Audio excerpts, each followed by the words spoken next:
이것은 모스부호라고 하는 것인데요. 여러분들도 아는 사람이 있을 것입니다. 미국의 화가이자 발명가인 브리즈 모스가 1837년에 고안했습니다. 영문과 숫자로 된 신호 발생 장치로서 짧은 신호와 긴 신호를 적절하게 조합하여 문자 기호를 표기하는 그런 방식입니다. 이 모스부호를 사용하는 한 전산회사에서 유능한 사원들을 모집했습니다. 전산 관련 최고 학부를 졸업한 유능한 인재들을 선발하기 위해서 신입사원을 모집했는데 5명의 지원자가 먼저 와서 기다리고 있었습니다. 그런데 약속한 시간이 지났는데 늦게야 헐레벌떡 뛰어온 청년이 있었습니다. 모두 6명의 청년인데 5명은 먼저 기다리고 있었고 1명은 나중에 왔던 것이죠. 그래서 면접실 앞에서 면접관이 나와서 이제 면접이 시작되었음을 알려줄 거라고 기다리고 있는데 시간이 지나도 아무도 나오지 않습니다. 면접하는 청년들은 회사가 시간 약속도 지키지 않는 것을 몹시 불쾌하게 여기며 가버릴까 생각도 했습니다. 그런데 갑자기 지각했던 청년, 맨 나중에 왔던 청년이 면접실 안으로 후다닥 뛰어들어가는 것입니다. 다른 청년들은 늦게 온 주제에 들어오라는 말도 없었는데 뛰어들어갔으니 저 사람은 분명 탈락자일 것이다. 그렇게 생각했습니다. 그런데 잠시 후에 면접관이 나오더니 여러분, 면접을 통하여 회사가 필요한 사람을 선정했습니다. 여러분들은 이제 집으로 돌아가셔도 되겠습니다. 이러는 것입니다. 나머지 5명은 아니 이럴 수가 있습니까? 우리가 그동안 준비해서 왔는데 한마디 면접도 안 해보고 우리를 돌려보낼 수 있습니까? 그렇습니다. 그때 면접관이 저희는 약속한 시간대로 면접 시간대에 여러분들에게 계속해서 신호를 보냈습니다. 보스부호로 여러분에게 보냈는데 이 신호를 알아차린 사람은 들어오십시오. 합격이 될 것입니다라는 신호를 계속 보냈습니다. 그런데 나중에 온 그 청년 한 사람이 그 신호를 알아차리고 들어와서 그 청년이 합격이 된 것입니다. 이랬다는 거예요. 그러므로 저희 회사는 아쉽지만 이번에 딱 한 사람 합격하는 것으로 결정했습니다라고 통보하는 것입니다. 여러분, 이는 무엇을 의미할까요? 우리의 신앙생활과 무슨 의미가 있을까요? 하나님은 영이십니다. 우리는 육체를 가지고 있어요. 육체를 가지고 있는 우리들에게 하나님은 복을 주기를 원하십니다. 풍성하게 복 주기를 원하십니다. 그리고 그 복을 주고 싶어서 간절하십니다. 그런데 어떤 사람은 풍성한 복을 받고 어떤 사람은 그렇지 못한 사람이 있습니다. 무슨 차이일까요? 육체로 살아가는 우리들이 영이신 하나님이 보내시는 부스 신호를 읽지 못하기 때문입니다. 하나님이 우리를 향하신 부스 신호가 있습니다. 그 부스 신호는 어렵지 않습니다. 제가 오늘 전할 말씀은 우리가 겪는 수많은 고난과 고통과 절망에서 벌떡벌떡 일어서게 하는 하나님의 부스 신호가 있다는 것입니다.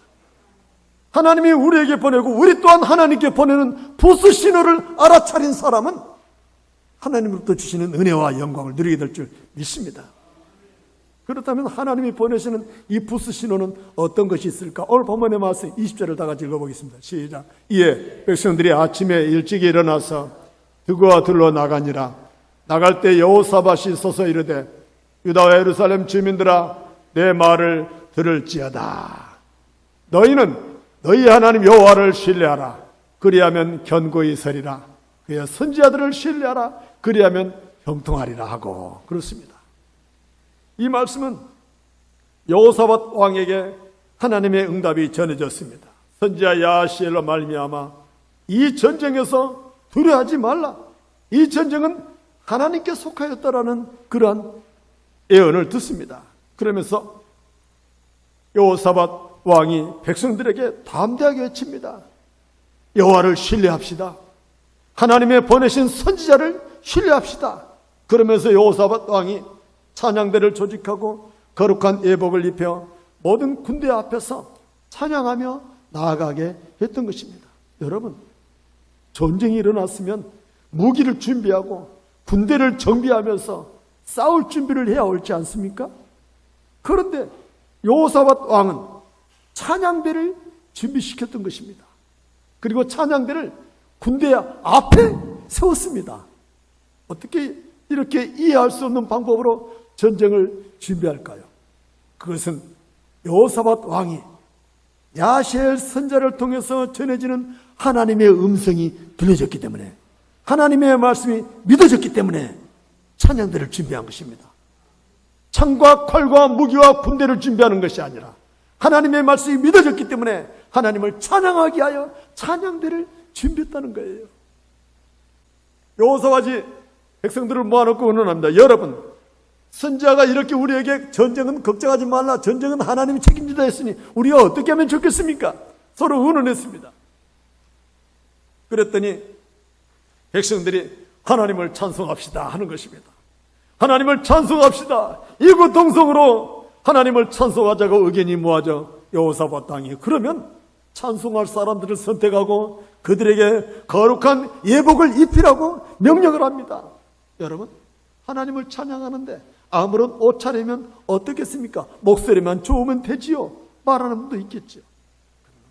하나님께 올려드리는 찬양은 목소리만으로 드려지는 것이 아닙니다. 때로는 박자가 틀리고 음정이 틀려도 하나님께 드리고자 하는 간절한 마음 속에서 하나님 받으실 만한 찬양이 드려질 줄 믿습니다. 이처럼 하나님을 경외하며 높이는 그 간절한 마음 속에 그들의 찬양은 감사 찬송이었습니다. 하나님이 이 전쟁을 직접 하신다니 감사했던 거예요.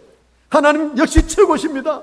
하나님의 말씀대로 이 전쟁을 하나님 책임질 줄 믿습니다 하면서 감사 찬양을 올려드렸던 것입니다. 하나님은 우리가 보내는 영적 믿음의 신호가 능력과 기적을 일으키는 근거가 될 줄 믿습니다. 성경에 수로보니게 이방 여인이 예수님 앞에 엎드렸습니다. 그런데 예수님은 이런지하여 거절하면서 자녀의 떡을 개들에게 줄 수 없다고 말합니다. 그랬더니 이 어머니가 주님이 마음에 드는 믿음의 말을 합니다. 주여, 개들도 주인의 상에서 떨어지는 부스러기를 먹나이다. 그런 고백을 해요. 순간 예수님께서 이 말을 하였으니 돌아가라. 귀신이 내 딸에게서 나갔느니라. 이렇게 말씀하셔요. 그러니까 여인이 자신을 개라고 여겼던 그 겸손한 말이 주님의 마음을 감동시키는 신호였던 거예요. 이 여인이 개처럼 부스러기라도 구하고 싶은 그 간절한 마음이 주님의 마음을 움직이는 신호였던 거예요. 그 순간 주님이 그 어린 딸에게 있는 귀신을 내쫓으셨던 것이죠. 이처럼 하나님의 능력은 하나님께 드리고자 하는 우리의 믿음, 우리의 영적 신호로 말미암아 하나님의 역사가 일어날 줄 믿습니다. 여호사밧과 그 백성들이 찬양대를 조직하고 찬양함으로 말미암아 일어나는 그 다음의 일들은 무엇인지 오늘 22절을 다 같이 읽겠습니다. 시작. 그 노래와 찬송이 시작될 때에 여호와께서 복병을 두어 유다를 치러 온 암몬 자손과 모압과 세일산 주민들을 치게 하심으로 그들이 패하였으니 아멘. 그렇습니다. 찬송이 시작될 때에, 찬송이 시작되는 그 순간 여호와께서 감춰두신 복병이 나타났던 거예요. 그 준비한 복병이 무엇일까? 하나님께서 숨겨놓은 비장의 무기입니다. 사람의 방법으로는 도저히 상상할 수도 없는 그런 하나님만의 방법, 하나님만의 방법이 바로 하나님이 감춰두신 복병이었던 거예요. 기상천외한 이 방법은 무엇이었을까? 여호사밧의 찬양대가 하나님을 향하여 감사하다고 찬송하며 찬송을 시작할 때에 암몬의 연합군대에 이상한 일이 일어났습니다. 암몬의 연합군대가 전쟁을 시작하려고 딱 준비를 하고 있는데 순간 자기 옆에 있는 사람이 적으로 보이는 것입니다. 그래서 암몬과 모압 자손이 야, 적이 우리 안에 있다, 적이 벌써 우리 안에 와 있어 하면서 세일 사람들을 다 죽이기 시작합니다. 세일 사람들을 함께 힘을 합쳐서 전쟁을 하자고 했던 세일 사람들이 다 죽으니까 그 다음에는 암몬과 모압 자손들이 너도 적이네 하면서 암몬과 모압 자손들이 둘이 서로 싸워서 다 죽을 때까지 싸웠던 것입니다. 신기한 일 아니에요? 놀라운 일 아니에요, 여러분? 하나님이 감춰놓으신 복병은 사람이 상상할 수 없는 놀라운 일들입니다. 하나님께서 원수들의 눈을 바꾸어 버리고 생각을 바꾸어 버리는 것이 바로 복병이었던 것이죠. 동료가 적으로 보이고 아군이 적으로 보이게 했던 것이 하나님의 복병이었던 것입니다. 이 놀라운 복병의 역사는 여호사밧에 준비한 찬양대가 찬양을 시작할 때에 그런 일이 일어났던 것입니다. 찬양을 하자마자 그런 일이 일어났던 거예요. 이처럼 여호사밧의 찬송 신호는 하나님을 높이는 찬송이었습니다. 위대하신 하나님이 우리를 대신해 싸울 거라고 하나님께 감사 찬양을 올려드리는 신호였습니다. 하나님 반드시 이 전쟁에서 승리하실 거라고 믿는 감사의 찬양이었어요. 그랬더니 복병이 나타나서 전쟁을 끝내버리신 것입니다. 시편 24편 8절 말씀에 영광의 왕이 누구시냐? 강하고 능한 여호와시오 전쟁에 능한 여호와시로다. 문들아 너희 머리를 들릴지어다 영원한 문들아 들릴지어다 영광의 왕이 들어가시리로다. 하나님을 찬양하는 이 위대한 찬양에 하나님이 받으시고 역사했던 것입니다. 오늘 말씀에서 여호사밧과 백성들이 하나님께 올려드린 감사 찬송이 절망의 순간에 희망으로 바뀌는 역사가 일어났던 것입니다. 인생의 캄캄한 밤이 되었을 때 하나님이 올려드릴 수 있는 찬송이 바로 감사 찬송이죠. 이 감사 찬송이 바로 하나님께 올려드리는 부스 신호였던 것입니다. 욥기 35장 10절 말씀에 나를 지으신 하나님은 어디 계시냐고 하며 밤에 노래를 주시는 자가 어디 계시냐고 말하는 자가 없구나 라고 탄식합니다. 이 말씀은 엘리후의 고백인데요. 하나님은 우리 인생의 밤에 노래를 주시는 분이십니다. 인생의 밤이 언제입니까? 고난과 슬픔의 시간을 지내고 있을 때가 인생의 밤입니다. 절망과 좌절로 고통스러워할 때가 우리 인생의 밤입니다. 이런 인생의 어둠 속에서 찬송할 수 있는 노래를 주신 분이 바로 우리 하나님이십니다. 사도 바울에게 인생의 밤이 찾아왔습니다. 귀신 들린 여종을 치료해 주었다는 이유로, 알지 못할 풍속을 전한다는 이유로 붙잡혀서 온몸에 매로 맞고 피가 흐르는 상처를 안고 쇠사슬에 묶여서 감옥에 들어가 버리고 말았습니다. 감옥 속 어두운 캄캄한 그곳에서 사도 바울은 절망의 밤을 맞이했던 것입니다. 맞은 상처에 고통이 밀려오는 슬픔의 밤을 지나고 있었던 거예요. 그런데 바울이 채찍에 맞아 이 고통스러움을 느끼면서 내 죄를 위하여 십자가에 못 박혀 죽으신 주님의 고통이 클로즈업됐던 거예요. 바울은 깨달았어요. 주님이 나를 위해서 이렇게 채찍에 맞으며 고통당하셨구나. 주님이 나 같은 죄인을 위하여 그 고통을 당하시면서 모진 십자가를 지셨구나. 그런 주님을 핍박하던 나 같은 죄인을 위하여 우리 주님이 죽으셨구나라고 느끼실 때에 사도 바울의 가슴이 터져버릴 것 같은 감동 속에서 하나님께 올려드리는 찬양이 시작된 것입니다. 나 같은 죄인 살리시 주내 고마워. 찬양하며 울며 찬양하며 울며 또 울며 찬양하는 그 밤에 그 감옥 속에 사도 바울의 찬양이 울려 퍼집니다. 함께 매맞았던 실라도 함께 따라서 찬양을 하는데 그 찬양이 온 죄수들에게 다 들리게 되었다는 것입니다. 가느다랗게 울려 퍼지던 이 찬송이 감옥을 있는 모든 죄수들이 다 들리도록 울려 퍼질 그때에 하나님이 보내시는 복병이 나타난 거예요. 하나님이 보내신 복병이 갑자기 사도 바울이 있는 감옥을 지진이 난 듯이 감옥을 흔들어 버렸더니 감옥 문이 다 열려져 버리던 거예요. 사도 바울과 실라의 손과 발에 쇠고랑 쇠사슬이 풀어져 버린 것입니다. 이게 찬송을 들으시고 나타나신 하나님의 복병의 역사입니다. 여러분, 우리 인생의 밤에도, 절망의 밤에도 하나님께 올려드리는 찬송이 복병이 되어 내 삶의 문제를 해결할 줄 믿습니다. 아무것도 할 수 없다고 느낄 때에, 지쳐있는 내 마음에, 절망과 좌절과 있는 우리들의 마음속에 하나님을 향한 간절한 고백의 찬양을 올려드릴 때에 그 찬송이 하나님의 역사하시는 복병이 될 줄 믿습니다. 저는 찬송가 438장 내 영혼이 은총 입어 찬양을 너무 좋아합니다. 저는 기도할 때나 힘들 때나 어려울 때나 고통스러울 때나 이 찬양을 하나님께 부를 때가 많습니다. 내 영혼이 은총 입어 정한 재질 벗고 보니 슬픔 많은 이 세상도 전국으로 오도다. 할렐루야 찬양하세. 내 모든 죄 쌈받고 주 예수와 동행하니 그 어디나 하늘나라.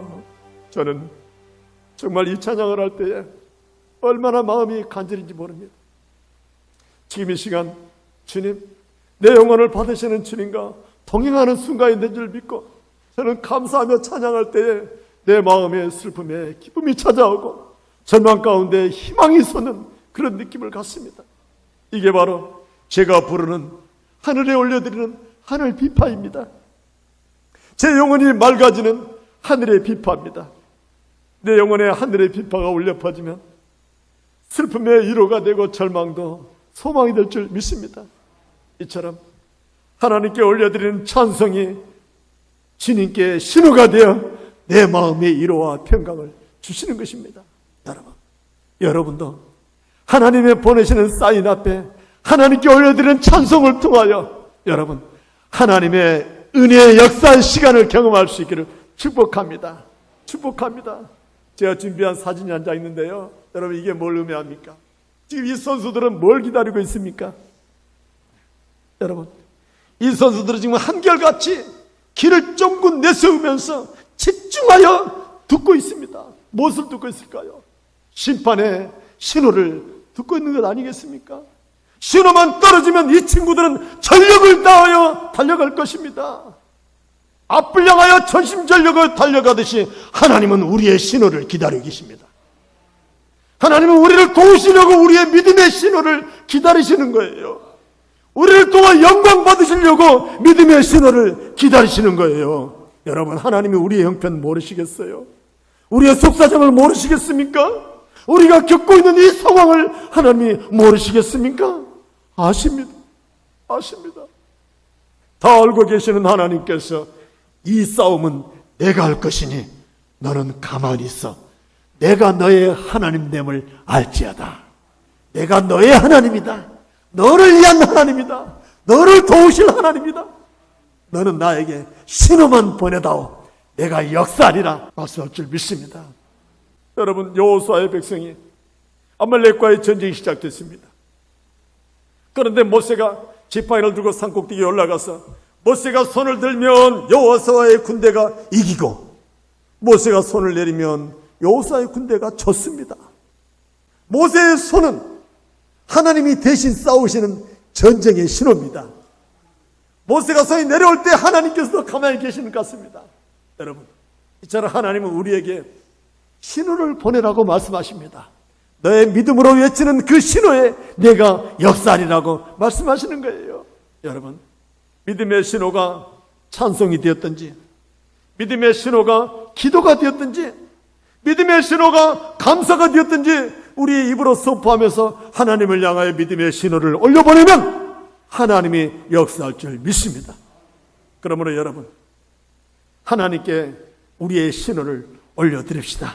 오늘 여호사밧과 그 백성들이 전쟁을 앞에 두고 여호와를 향하여 감사하며 찬송했듯이 우리도 신호를 올려드릴 수 있기를 원합니다. 이 백성들이 하나님께 어떻게 찬송했는지 오늘 본문의 말씀 21절을 다 같이 읽겠습니다. 시작. 여호와를 찬송하여 이르기를 여호와께 감사하세 그 인자하심이 영원하도다 하게 하였더니 아멘. 그렇습니다. 여호사밧과 백성들이 한 목소리로 하나님께 감사 찬송을 올려드렸다는 것입니다.